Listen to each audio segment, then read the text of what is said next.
Hi friends, ಇವತ್ತು ಹೊಟ್ಟೆಮೆಣಸಿನಕಾಯಿ ಪಲ್ಯ ಮಾಡ್ತಿದ್ದೀನಿ. ಇದಕ್ಕೆ ಬೇಕಾಗಿರೋ ಸಾಮಗ್ರಿಗಳು 2 ಬಟ್ಲು ಕೊಬ್ಬರಿ, ಅದೊಂದು ಮೆಣಸಿನಕಾಯಿ ಅಂತ ಹೇಳ್ತಾರೆ, ಮತ್ತು ಹೊಟ್ಟೆಮೆಣಸಿನಕಾಯಿ ಅಂತ ಹೇಳ್ತೀವಿ.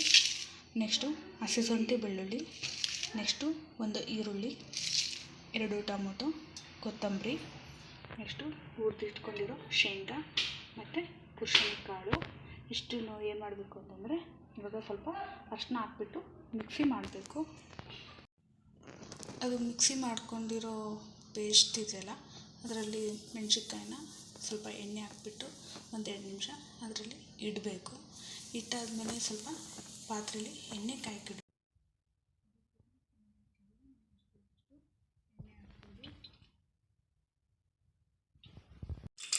ಮಸಾಲೆನ ಎಣ್ಣೆ ಕಾಯ್ಕಿಟ್ಟಿರೋ ಪಾತ್ರೆಗೆ ಹಾಕಬೇಕು ಮೆಣಸಿನ್ಕಾಯಿ ಜೊತೆ.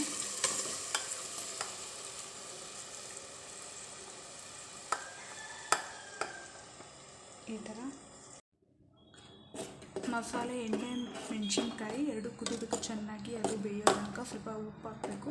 ಉಪ್ಪು ಹಾಕಿದ್ಮೇಲೆ ಚೆನ್ನಾಗಿ ಕುದಿಬೇಕು. 1-2 ಸಲ ಕುದ್ದಾದಮೇಲೆ ಹಂಗೆ ಸ್ವಲ್ಪ ಎಣ್ಣೆ ಬಿಟ್ಕೊಳಕ್ಕೆ ಅಲ್ಲಿ ತನಕ ನಾವು ಫ್ರೈ ಮಾಡ್ತಾ ಇರಬೇಕು. ಈ ಥರ ಹಿಂಗೆ ಮಿಕ್ಸ್ ಮಾಡ್ತಾನೆ ಇರಬೇಕು.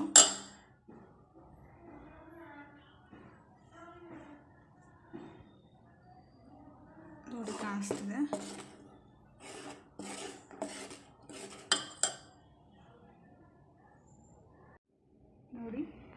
ನೋಡಿ ಈ ಥರ ಚೆನ್ನಾಗಿ ಕುದೀತಾ ಇರಬೇಕು. ಈ ಥರ ಒಂದು 5 ಸೆಕೆಂಡ್ಸ್ ಹಂಗೆ ಕುದಿಬೇಕು. ಒಂದು 10 ನಿಮಿಷ ಹಂಗೆ ಈ ಥರ ಮುಚ್ಚಿಟ್ರೆ ಬೇಯುತ್ತೆ.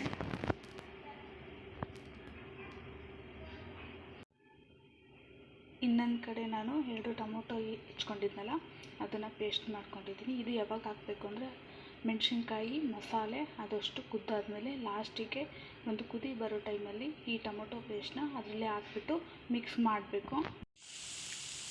ನೋಡಿ, ಈ ಥರ ಕುದಿಬೇಕು. ಇನ್ನೂ ಒಂದು 2 ಸೆಕೆಂಡ್ಸ್ ಹಂಗೆ ಚೆನ್ನಾಗಿ ಕುದ್ದು ಅದು ಮಸಾಲೆ ಎಲ್ಲ ಬಿಟ್ಕೊಂಡು, ನೆಕ್ಸ್ಟ್ ಅಂದರೆ ಎಣ್ಣೆ ಸಹ ಬಿಟ್ಕೋಬೇಕು. ಅದು ಗೊತ್ತಾಗುತ್ತೆ, ಎಣ್ಣೆ ಎಲ್ಲ ಮೇಲೆ ಬರುತ್ತೆ, ಆವಾಗ ಬೆಂದಿದೆ ಅಂತ ಅಂದ್ಕೋಬೇಕು.